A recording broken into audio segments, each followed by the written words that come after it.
Hey guys, it's Melissa here from melissaoatman.com. Welcome to another episode of Awaken Your Inner Awesomeness, the weekly podcast devoted to all things spirituality and self-improvement.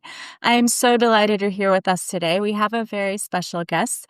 Today we have with us Miss Kanika Vasudeva, and she is an Akashic Record reader and an energetic coach. She's here today to talk to us about how the Akashic Records, we can use that to heal trauma and patterns so that we can be better parents, better people. And I'm very excited to have her with us today. So I want to thank you and welcome you for being here on the show with us today. Thanks a lot, Melissa. I'm so glad to be here. I'm so happy to have you here too. I know that you are very intuitive and you have quite an interesting story of how you got into energy work and working with the Akashic Records. So I would love it if you could just tell us a little bit about yourself. How did you start working with energy and the Akashic Records? Yeah, thank you. You know, my story before that is that I'm an engineer, I'm an MBA professional. I was leading multi-million dollar projects. I was a very black and white person. Like life was very different. And if there's someone who's watching this and going like, well, energy work or all of this doesn't really make sense, I was totally you. Um, but also the truth is that at that point in time, I was coming to a stage where I was just feeling very burnt out. I was getting very overwhelmed. I'd sort of been doing things where I was unconsciously just trying to please people around me. Like I was doing things because perhaps my parents wanted it, it fitted in better with the family, society, with my friends. And I started doing that. And just the jazz or the happiness around life, I started losing that. So I was becoming depressed while sort of not really knowing it, understanding it, not wanting to acknowledge at some level. But also, a lot of people around me, when I would talk to them that, hey, I'm not interested in my work anymore, there are these terms which are thrown around, which is like the 35s, middle life crisis, or so on. And I just felt, okay, I was just going through a phase. And at that time, I was pregnant with my daughter. So she's my second child.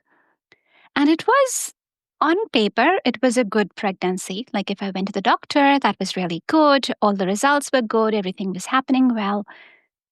But I was a very stressed and an unhappy pregnant mom at the time for various reasons. Apart from the work, things were just not working out for me. And I also did not know how to really get over that.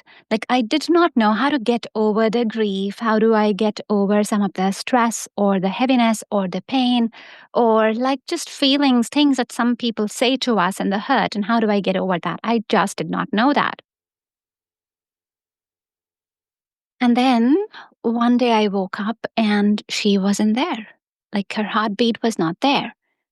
So that just changed everything. There was a little bit of a pattern before this where I was still able to run away from the fact that I was in pain and act normal, so to speak, right? Where I would just fake the smile and it would be okay. But with her loss, a lot of things were coming on surface. I was so guilty. I was shocked. I was very ashamed of myself. Very ashamed because I could not understand that I lost my daughter. And, how can a mom do that? Like, how can you lose your daughter? So there were lots of things that I had to go through. And I tried like the mindset work. I tried doing therapy. I tried the self care routine. I tried just thinking positive. But when you have something like that, it's kind of hard to just think positive because I wanted to really have a closure deep down. I wanted to chat with her, connect with her, understand why she came, why she didn't come then, say sorry, know that she was okay, and just a million other things.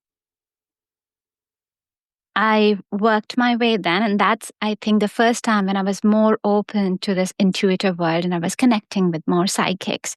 But there was still a deeper part of me which wanted to connect with her myself because I was the mom and I was first. I think this is a change that started happening. Before this, my life was led by someone else. In the sense that family could decide something for me, they knew better. Some teacher could decide something, society could dictate something. And even this time, there were people who were saying, okay, we can connect you to your daughter. And I was feeling like, no, I need to do this myself. I didn't know how. I had absolutely no idea. I don't come from a family which is doing any of this work.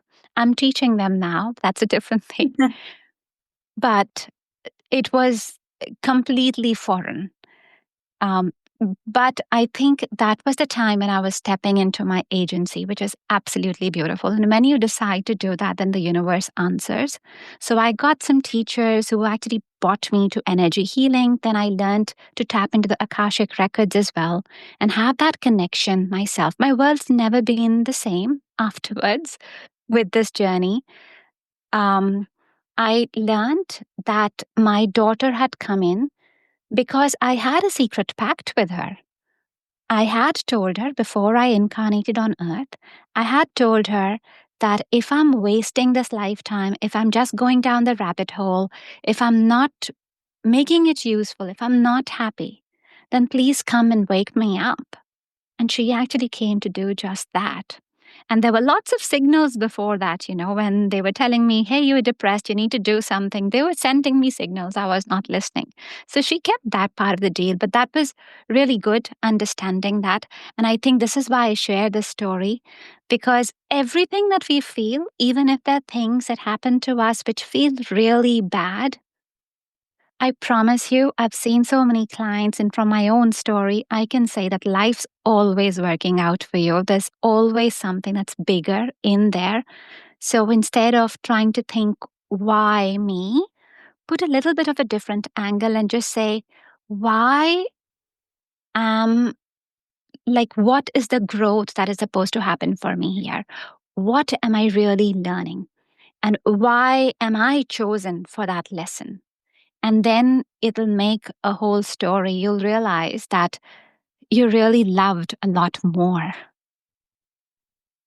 That's so incredible to hear that. And I am truly a believer that we make these contracts and agreements with people before we come here for them to be in our lives for one reason or another. And the fact that she came in for just that short amount of time to be a wake-up call for you, I mean, that makes sense because so many people say that there's a certain point, something that happens in their life. For a lot of people, it is loss of someone that causes this spiritual awakening and causes them to realize like, oh, I wasn't on the right path. I wasn't happy. I wasn't where I was supposed to be. So the fact that she came in and did that for you, I mean, even though loss is painful, but what a gift she gave you. Oh, totally. I think she is a blessing. She continues to be because she's my biggest teacher and she has taught me so much. When we look at life, so, in my really black and white world, when I was looking at life, I was a doer of everything. I was the one in charge. And that is such a myth because how can I be in charge? My Yeah. life I could die. Like anything could happen, not just death. You could have like good things happen, bad things happen. There can be so many things that are possible. But I went around thinking like I'm the one in control. Whereas the truth is that we are a very small part of this whole universe or the whole consciousness that's running around us. There's a lot that is happening for us, the people that we meet, why we meet them, why they come in here, and so on. So now I'm realizing that I'm just a very small part. It comes back to actually my name. I used to hate my name um, that my parents gave me. So Kanika comes from the word Kanak. It's a Hindi word. It means a grain of rice. Sorry, grain of wheat. And a grain of wheat is obviously a very small little thing. And it's like treasured because when people were not able to feed themselves, wheat were very useful. It was like the staple diet. And so I became Kanika. It's a popular name in India. And I got this name. And I used to hate the name because it's like a small part. And how my mom explained is like, well, you're a small part of something big. I'm like, Well, great. Great to tell me that I'm like really, really tiny. But I'm starting to understand the enormity of it. Like we are all a small part of something big, but also means that when we're a small part of something big, like we can create those big ripples, we can create those big changes. So we all come in to add more, to bring more into the world. And we're all tiny, but we're all supported with this fabric. Yeah. Well, I was going to say, I thought your name's beautiful, but with that story, that makes it even that much more special and beautiful. I love that. And it's so true. I mean, we are like we're all connected and we're all one and part of this. So, on that same note, we all also experience trauma. And for most of the people out there listening, I know that most of my audience members are people who've gone through spiritual awakening or in the middle of it, somewhere on either spectrum. And it can be a messy, crazy process. But one of the major, to me, components of that awakening is learning how to heal from, what we've experienced, whether in this lifetime and past lives or, through family lineage. And so you talk about how the Akashic Records can actually help you to heal the trauma and to help you be a better parent because we parent the way we know, what it's handed down, right? Generation to generation. And so many of us are just trying to break those generational trauma bonds and the lineage that comes with scarcity mindset and all of those different limiting beliefs. So how do you use the Akashic record to do that? I'm very curious about that. Yes, totally. And I'll just explain the Akashic Records very briefly for people who might not know it. Um, so they are like the cloud storage of everything that's happened with us. So this is a mystical library.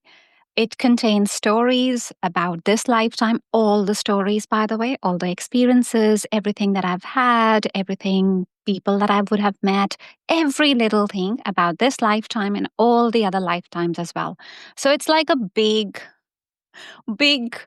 um, just a big library about you, and then a big section about everything else, every single thing that has consciousness. Now, how that makes sense is like, imagine yourself in a traffic jam. So you are there, the highway is blocked, and you've got cars all around you. You really don't know what's going on. Even if you want to take a shorter route, you don't really know where to go. And that's kind of sometimes like how life can feel. We feel a little bit stuck, but we don't know how we can get out or how we can heal. We don't know that, but we just know that we are stuck. Now imagine that if you got these powers to be able to fly and see that from the top, then you understand, okay, this is how big this traffic jam is. This is where you can take this the side road and get out.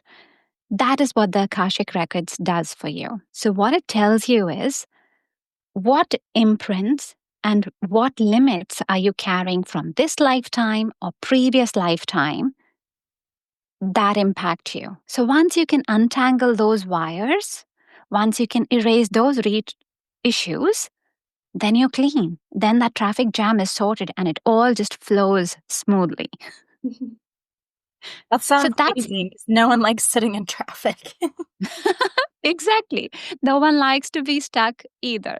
So that's how I use the Akashic Records. I use them more to understand why do I have a pattern?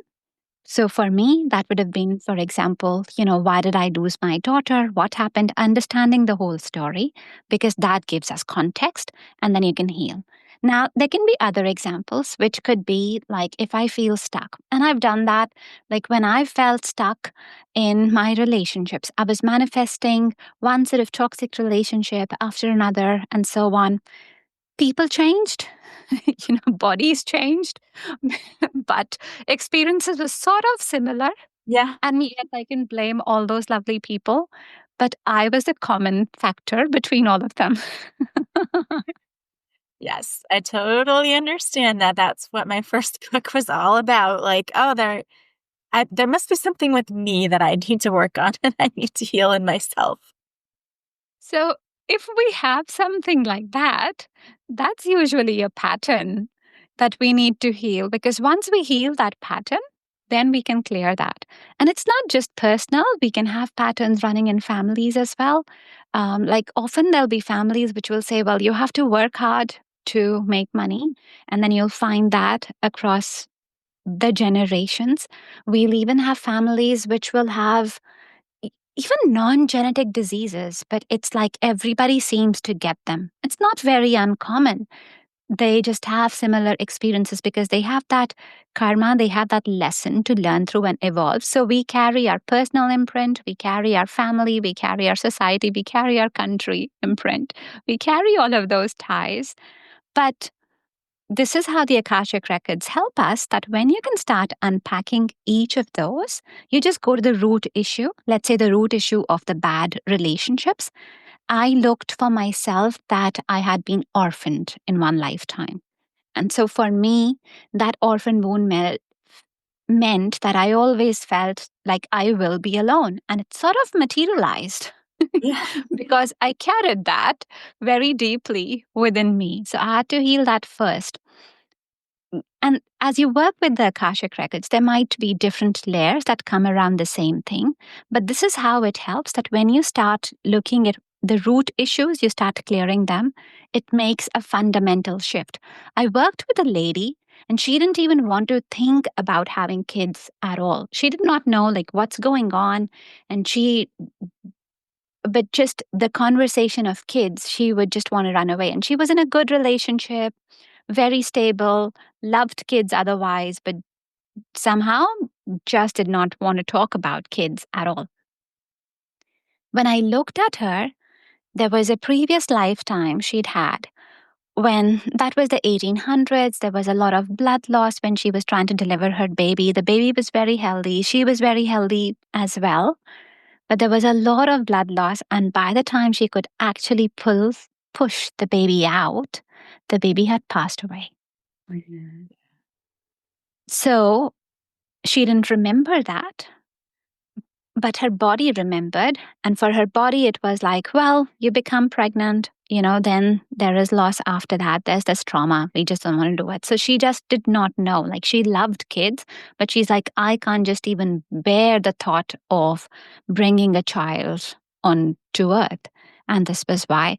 So this is why this can be really helpful because when we heal that, then you have healed that core trauma. And after that, she's a liberated person, just thinking about life completely differently, not having that fear anymore. So it's just a dramatic before and after. Now, how do you read and access the Akashic Records? Because I don't personally work with them myself. And I know that everyone's gifts are different. So when you're working with a client, how is it that you are able to access their Akashic Records? Yeah, great question. Because I think anyone and everyone has access to Akashic Records. By all means, I'm the person who wants everyone to have agency for their own life, like whatever guidance they want to get. We are all capable of it. It's just about silencing our mind and sounds counterintuitive, but not standing in our way. So just calming, this very logical mind, which keeps saying, like, oh, what are you doing? And so on. And here's the hack that I use for this. I just go like, well, just play for a while. Just be curious, just like a little child. Just do that. There's no harm, right? Like you're just having an experiment. Treat it as a science experiment. Just allow yourself to be immersed in this environment for a while. You can come back and you can do your daily life after that, after you've done the session. Nice. And so you were talking earlier, before we started recording the podcast, about how you help parents using this Akashic Records. Tell me a little bit about that. Yep, I will love to talk about that as well. So for parents, I help them guide and get into their soul contracts, understand the soul contracts with their children, because there's a story to every single sacred contract, like especially such close relationships like kids, partners, your own parents. They're not an accident. And how they are physically or how they behave, the triggers you have with them, there's a reason Yes. for that as well. Definitely. Children, the parent-child relationship can be so complicated. And I agree with you. I feel like that's the one relationship where you learn so much. Because we are wanting to be more vulnerable there. And often our kids, like other relationships as well, they will mirror us, they will mirror the challenges that we have to heal within us. Um, but we just have a little bit more patience, a little bit more love. So if we are conscious enough, we want to work through that. So I have this free 3-part audio series where I talk to parents around small little 10-minute meditations or 10-minute chat every time. So that will help them understand the soul contract. It'll help them understand the karmic pattern. It'll also help them heal those and redefine those. So they can redefine that with their child. Like I know, particularly for a lot of parents, sometimes our kids will bring stuff in us that we are not wanting to look at, not wanting to deal with. Um, my son, when he used to come back, so I just separated from my ex, and it was not the best relationship at that time. And when he used to come back, I would feel like, oh, okay, I just got my ex and my son. No, but my son was doing it. Yes. But I felt he was behaving that same way. And who did I have to work on? Me. Yeah. Yeah. I totally understand that. The same thing with my children too. Um, and I think you're right. Though anything that triggers you, there's a lesson there. But in the moment, it's hard for us to see, like, oh, this isn't just my son being a stubborn, smaller version of his dad. It's that there's something there that I need to look at. But it is really, really hard to see. So if someone, let's say there's people out there saying, oh, my child triggers me so much, because we know when they're teenagers, especially, they just love to do that. What is some advice that you have for them? Like something they could do right now to kind of step back and not get in the moment heated and make it worse, because that's usually what ends up happening with us sometimes. Yeah, so first of all, like, see what is that your child is bringing for you. So, like when my child was bringing up his dad, and I was seeing a lot of the stubbornness, I was just seeing the defiance. I was like, well, what's happening? What is in me that needs to heal? Similar story, we'll have with teenagers or with kids just responding back. And part of it is that they are being so independent. You were not allowed to be so independent. So it's like, how come you can be so independent and be so free to speak up like that? So, what is that part in you that does that? Notice their words as well, or what is really triggering you. Like, I'll share my personal story. There was a time when my son told me that, oh, I think you're a bad mom, because I'd stopped him from something and so on. And it really hurt me. And I was like, well, why is he saying that? But what had happened because of my whole episode, and even during his birth or like bringing him on, when I was trying to breastfeed him, for example, I wasn't able to do it. It took us I wouldn't say even few tries. It took us a long time to just get that figured out. Yes. There was a long time where, as a kid, and he being the first child, I just did not know. And I would go like, how did that happen? How did he fall like this? How did he hurt himself? And how come I could not see it, or so on? So I did not know till he really pointed out to me that I had a lot of bad mom stories for myself where I was a bad mom. And then, of course, my daughter was born, and, she didn't really choose to come into the world as such. So it was like, well, I'm a bad mom. Like, who does that? I had really put that in me. And when he said that, I had to really sit and work and tell myself, what is a good mom to me?